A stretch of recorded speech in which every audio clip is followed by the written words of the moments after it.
This is how one woman traded her daughter's childhood for nightclub lights and Instagram stories, and by the time she wanted to come back, someone else had already taken her place. I'm Emma, your storyteller, and today I'm sharing a story that will shake you to your core. A story about choices, consequences, and the devastating realization that some mistakes can never be undone. Her name is Cassie. She's 27 years old, and every night she lies awake scrolling through photos of her 4-year-old daughter calling another woman Mama. The tragedy? Cassie walked away willingly. She handed over her family like unwanted baggage and convinced herself she was doing the right thing. Now she's living with regrets that haunt her every single day. 2 years ago, Cassie had what most people dream of, a loving husband named Morris who worked tirelessly so she could stay home with their baby girl, Emma. A cozy house with a mortgage they could barely afford but were proud of anyway. And a beautiful daughter with chubby cheeks and a smile that could light up the darkest room. From an outsider's perspective, they were perfection. The kind of family that racks up hundreds of likes on social media. But behind closed doors, Cassie was drowning. She woke up every morning to the sound of crying. Her days were an endless cycle of diaper changes, cleaning up spit up, and wearing the same stained shirt for days because laundry felt impossible. Her conversations revolved around nap schedules and which baby food wouldn't cause digestive problems. She felt like her body wasn't her own anymore. It had become just a tool for feeding, rocking, and cleaning up after another human being. Meanwhile, her phone buzzed constantly with messages from her friends Tiffany, Zoe, and Vanessa. They were living it up in Miami. Yacht parties, exclusive clubs, weekends with successful men. Their group photos always had the same caption: "Missing you, babe." And Cassie, sitting there with breast milk stains and unwashed hair, would whisper to herself, "Yeah, I'm missing me too." Morris tried everything to help. He'd take over with Emma so Cassie could shower. He'd bring her coffee in the morning and tell her she was beautiful even when she felt anything but. But every compliment felt hollow to her. Like a gold star for simply surviving another monotonous day. She started picking fights over ridiculous things. The way he loaded the dishwasher. The brand of baby wipes he bought. The fact that he got to leave the house every morning and talk to real adults while she was stuck watching children's shows on repeat. Looking back, she realizes now that she was punishing him for having what she desperately wanted: freedom. The breaking point arrived when Vanessa video called her from a yacht party. Cassie could see girls dancing in designer bikinis, champagne flowing, laughter filling the air. And suddenly, her cheerful yellow living room with its family photos felt like a cage. She hung up and broke down crying, surrounded by toys and baby supplies, feeling like real life was happening somewhere far away and she was missing all of it. That night, she told Morris the words that would change everything. "I can't do this anymore." "I'm too young for this," she explained through tears. "I got pregnant at 24, married at 24, became a mom at 25. I haven't lived yet. I haven't figured out who I am outside of being someone's wife and someone's mother." Morris looked at her like she'd physically struck him. His voice came out quiet and shaky. "So, what are you saying?" "I need space," she said, using that classic excuse people use when they want out but don't want to be the villain. "I need to figure myself out. Maybe we rushed into everything too fast." "And Emma?" he asked, his voice breaking. "You need space from our daughter too?" She didn't have a good answer. There is no good answer to that question, so she just cried harder and said she loved Emma, but couldn't be the mother she deserved right now, as if that made abandoning a child somehow acceptable. They made an arrangement. Or rather, Cassie made a decision and Morris accepted it because what choice did he have? She would move to Miami, stay with Vanessa, and find herself. She'd visit regularly, video chat often, send money when possible. They'd figure out custody once she was in a better place. Vague promises that gave her permission to walk away with minimal guilt. The day she left, Emma was napping.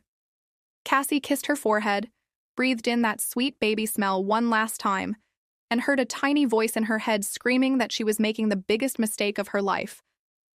But then her phone buzzed with a text from Tiffany. "Car's packed, babe. Miami won't know what hit it." And Cassie silenced that warning voice. She told herself this was temporary. She told herself she deserved this. She told herself Emma would understand someday. She was so sure she'd be back in a few months, refreshed and ready to be the mother her daughter deserved. But a few months became 6 months, then a year, then 2 years. And Cassie became the girl who chose parties over her own child. Her first week in Miami felt magical. Vanessa's apartment was constantly filled with people, music, and excitement. Cassie borrowed clothes, did her makeup for the first time in forever, and looked in the mirror at someone she barely recognized. No spit-up stains, no exhausted eyes, just glitter and confidence. That first night at the club was everything she'd fantasized about during those lonely days of early motherhood. VIP section at a place she'd seen celebrities post about, free drinks everywhere, men looking at her with desire instead of seeing her as just someone's tired mom. They danced until dawn, and she didn't think about diapers or feeding schedules even once. She felt alive. She felt like herself again. The next day, nursing a terrible hangover, she video called Emma. Morris held their daughter up to the screen, and Emma babbled happily, showing off her toys. Cassie made all the appropriate noises about missing her and loving her. But the truth, the awful, selfish truth, was that when the call ended, Cassie felt relieved. Relieved to go back to her new reality where no one needed her, where she had zero responsibilities, where freedom stretched out endlessly before her. The weeks melted together in a blur of beaches, bars, and boats. Tiffany knew people who knew people, and suddenly they were at parties with famous DJs and minor celebrities. Cassie posted everything, secretly hoping Morris would see how amazing her life had become without him. But Miami reveals its ugly side when you look closely enough. The VIP sections became less exclusive, the celebrities less impressive. Cassie started noticing how Vanessa would disappear with different men and return looking empty inside. How Zoe would cry in bathroom stalls, then return with another round of shots and a forced smile. How Tiffany kept talking about networking opportunities that never turned into actual employment. They were all just pretending their lives were perfect for social media, then coming home to empty apartments and emptier bank accounts. Cassie's calls with Emma became less frequent. She'd miss scheduled times because she was sleeping off hangovers or in places too loud to hear a toddler's voice. She started sending expensive gifts instead, trying to compensate for her absence with toys. Morris's texts got shorter, colder. Emma asked for you today. Each message felt like a knife to the heart, but not enough to make her book a flight home. Then came the night that should have woken her up. They were at some promoter's house for an after-hours party. Someone handed her a drink, and the next several hours simply disappeared. She woke up on an unfamiliar couch with her purse gone and her phone dead. When she finally charged it at a corner store, there were 17 missed calls from Morris. Emma had developed a fever and kept asking for her mommy. She'd eventually cried herself to sleep. Cassie sat on that curb outside the store, mascara running down her face, the glamour of her freedom suddenly looking as cheap and fake as knockoff designer bags sold on the beach. She should have gone home that day. Instead, she texted Morris an apology, promised to call tomorrow, and said she was still figuring things out. The truth was she wasn't figuring anything out. She was running from the hardest thing she'd ever faced being a mother and calling it self-discovery. 6 months into her journey of finding herself, Cassie's money was running dangerously low. Vanessa's patience with the couch surfing situation was wearing thin. She got a job at a boutique selling overpriced clothes to tourists, making just enough to contribute to rent and keep partying on weekends. Her calls home became even more rare. Morris stopped sending daily updates and switched to weekly summaries, as if Emma was a project report and not their daughter. That should have been another wake-up call. Instead, Cassie just felt relieved he wasn't pressuring her anymore. Then the universe delivered its cruelest blow yet. An Instagram notification. Morris Robinson is in a relationship with Lauren Mitchell. Cassie had been home exactly twice in 8 months. 2 weekend visits where she'd played fun mom who brings presents and doesn't enforce bedtime.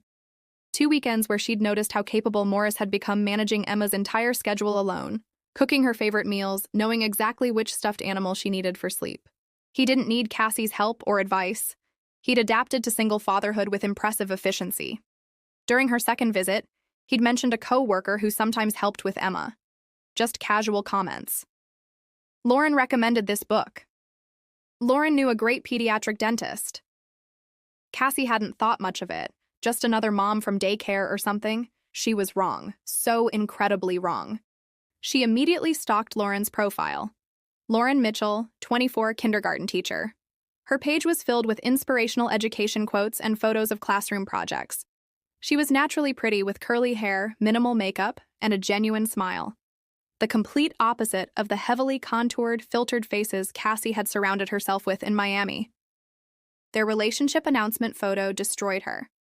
Morris and Lauren at a fall festival. Emma on Morris's shoulders. Lauren looking up at them both with obvious adoration. The caption was simple. Sometimes life surprises you with exactly what you need. But the comments were worse. Much worse. You guys are so perfect together. Emma looks so happy. And the one that shattered Cassie completely. Lauren is such a great mom to Emma. With Morris's reply, we're so lucky to have her.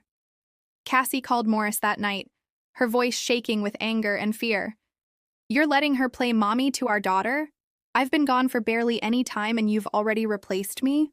His laugh was short and bitter. You've been gone for 8 months, Cassie. What did you expect? That we'd put our lives on hold while you find yourself in Miami? Emma needs stability. She needs someone she can count on every single day, not just when it's convenient. She has a mother, Cassie said, her voice rising. Me, I'm her mother. Are you? He asked quietly. Because mothers show up, Cassie. They're present. They don't miss video calls because they're hungover at the beach. Cassie wanted to scream that she gave birth to Emma, that no one could replace her. But the words died in her throat because he was right. She hadn't been a mother in any meaningful way for months. I'm coming home, she said impulsively. This weekend. We need to talk about this in person. He sighed, that deep, exhausted sound she remembered from their worst fights. You can see Emma, of course, but you should know Lauren will be there too. She lives here now. The world tilted. She what? We moved in together last month. It's better for Emma to have consistency. Cassie hung up and threw her phone across the room hard enough to crack the screen. That night she drank until numbness overtook everything, complaining to anyone who would listen about her husband moving on so fast, about this other woman stealing her life. No one pointed out the obvious truth. You can't steal something that's been abandoned. That weekend visit was torture. The house she'd left, her house, had been transformed. Lauren's touches were everywhere. New curtains, different throw pillows, family photos where Cassie had been erased and replaced. Emma ran to Lauren when she fell, called her Mama Lauren without any prompting. Cassie sat on what used to be her couch, now feeling like a stranger visiting someone else's life. Morris was different too. Calmer, happier, more confident. He didn't walk on eggshells around her anymore. Didn't desperately try to make her happy. He had simply moved forward and built a new life that worked perfectly without her. That should have been Cassie's final wake-up call. The moment she realized what she'd thrown away and fought desperately to get it back. Instead, she retreated deeper into denial. She told herself they were just playing house, that it wouldn't last, that Morris was trying to make her jealous. She went back to Miami and posted even more aggressively about her amazing life. But something fundamental had shifted. The clubs felt overwhelmingly loud, the people unbearably superficial, the conversations completely meaningless. She started noticing families at the beach and watching them instead of looking at attractive guys. She'd catch herself wondering what Emma was doing at that exact moment, whether she thought about Cassie at all, whether she even remembered having a different mother. Her friends noticed the change. You're killing the vibe, Tiffany told her one night when Cassie skipped another club to stay home scrolling through Morris and Lauren's social media. Cassie couldn't explain that the vibe had been dead for months. She was just finally admitting it to herself. 3 months later came the announcement that destroyed whatever was left of Cassie's denial. An engagement photo. Morris on one knee, Lauren crying happy tears, and Emma right there between them, holding the ring box. She said yes, the caption read. Emma and I can't wait to make Lauren officially part of our family. The comment section exploded with congratulations, and there, among hundreds of well wishes, was a comment from Cassie's own mother. So happy for you three. Lauren, you've been such a blessing to Emma. We can't wait to welcome you to the family. It was like watching her own funeral while still alive. Everyone celebrating while she'd been completely written out of the story. Cassie called her mom in blind rage. How could you? She is not Emma's mother, I am. There was a long silence before her mom spoke, her voice gentle but devastatingly firm. Honey, Lauren has been there every single day for the past year. She takes Emma to doctor appointments, she helps with homework, she comforts her during nightmares. What would you call that if not mothering? What? I would call it stepping into a role that isn't hers to fill, Cassie snapped. Her mom sighed. The role was empty, Cassie. You left it vacant. Did you expect your daughter to go without mothering just because you decided you weren't ready to provide it? The words hit like physical blows. For the first time, Cassie couldn't twist the narrative to make herself the victim. She had chosen to leave. She had chosen to stay away. She had chosen everything that led to this moment. I made a mistake, she whispered, tears flowing freely. I thought I could have both. My freedom and my family waiting whenever I was ready to come back. Life doesn't work that way, her mom said softly. Choices have consequences. People move on. Children grow up. After that call, something broke inside Cassie. The fantasy she'd been living in that she could return triumphant whenever she wanted and simply slot back into her old life shattered completely. She looked around at the dingy apartment she shared with Vanessa, at the dead-end retail job that barely covered bills, at the friends who only wanted her around when she was fun and carefree. What exactly had she gained in exchange for everything she'd lost?